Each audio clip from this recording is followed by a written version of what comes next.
దేవుని యొక్క సన్నిధిలో భయభక్తులు కలిగి ఆయన సన్నిధిని వెతుకుట, ప్రార్థనను వెతుకుట ప్రారంభించాలి.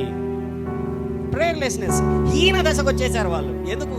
భయం లేదు, ప్రార్థన లేదు, దేవుణ్ణి భయపడడం మానేసి దయ్యములకు భయపడడం మొదలు పెట్టారు. చాలా మంది అండి ఇప్పటికీ ఫోన్లు చేస్తారు కొంతమంది నాకు, పాస్టర్ గారు ఆ రోడ్లో పోతా ఉంటే నిమ్మకాయలతో కేసానండి,